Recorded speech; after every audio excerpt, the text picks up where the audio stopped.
Assalamualaikum warahmatullahi wabarakatuh. Sahabat semuanya, apa kabarnya hari ini? Mudah-mudahan orderannya makin banyak. Ya, untuk beberapa jenis tinta sablon itu sebenarnya memerlukan mesin press sebagai finishing dari proses sablon tersebut. Salah satu yang wajib kena mesin press adalah biasanya tinta water base atau gelan seperti itu, karena untuk mengangkat kandungan airnya di dalam tinta tersebut. Jadi si tintanya lebih kuat, walaupun sah-sah aja misalkan teman-teman tidak di press gitu. Tapi biasanya sablonan water base yang di press dan yang tidak di press itu lebih awetan yang di press gitu. Jadi boleh dibilang ya wajib lah gitu. Juga beberapa jadi sablonan yang wajib di press, misalkan kayak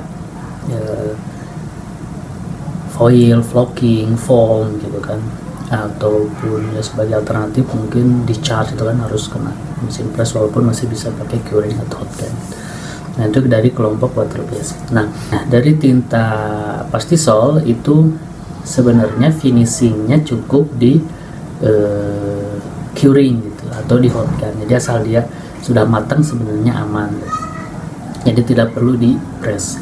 Salah contohnya misalkan sablonan separasi atau rasteran itu biasanya jarang di press. Jadi ketika dipegang itu permukaannya masih kasar gitu.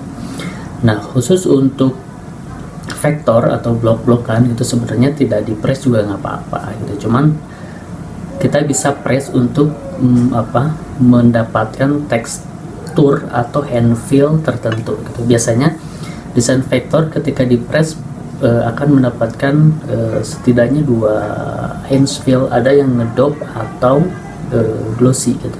Kalau glossy itu yang mengkilat-mengkilat, jadi kayak plastik gitu ya, mengkilat. Yang kedua yang ngedop, yang enggak mengkilat gitu kan.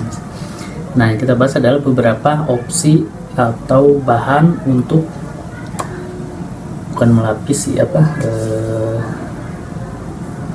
bukan alas ya. Kalau alas biasanya di bawah ini kan sablonan. Nah, di atasnya sebelum dipress itu disimpan dulu media gitu untuk mendapatkan efek glossy atau gloss ya, lapisan atas lah.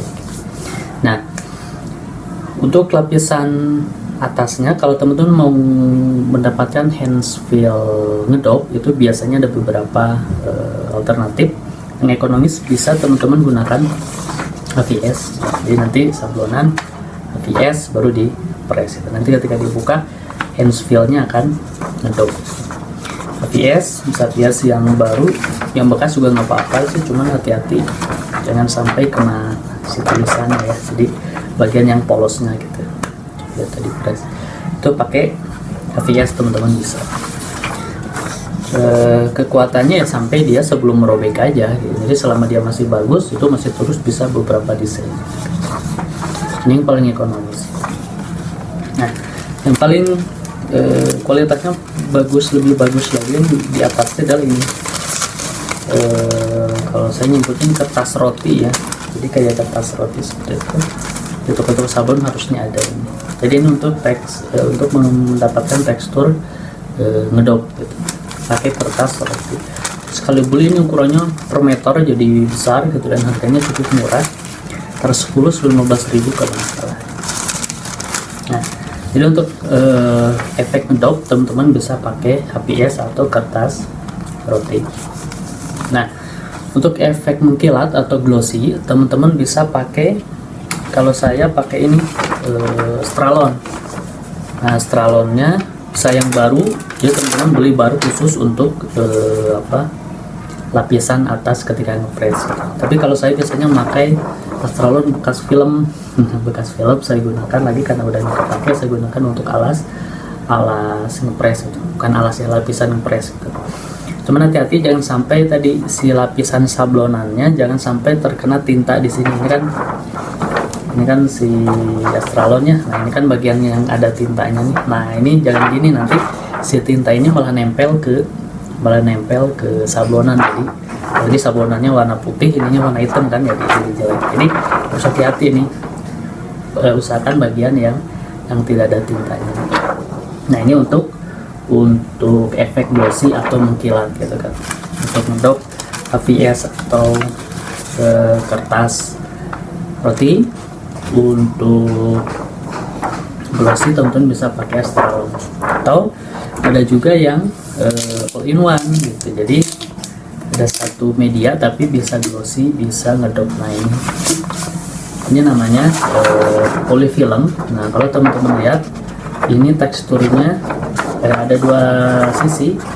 Nah ini yang mengkilat dia untuk efek glossy, dan ini ada yang ngedopnya. Jadi teman-teman tinggal pilih aja sih, kalau mau glossy ya bagian glossy-nya nempel ke sablon. Kalau mau ngedop ya bagian dopnya nempel ke sablon.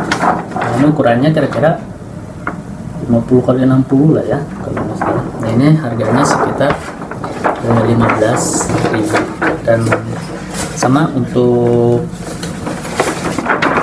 pemakaiannya selama dia belum sobek ataupun belum melipet itu masih bisa dipakai untuk beberapa hari. Jadi cukup ekonomis.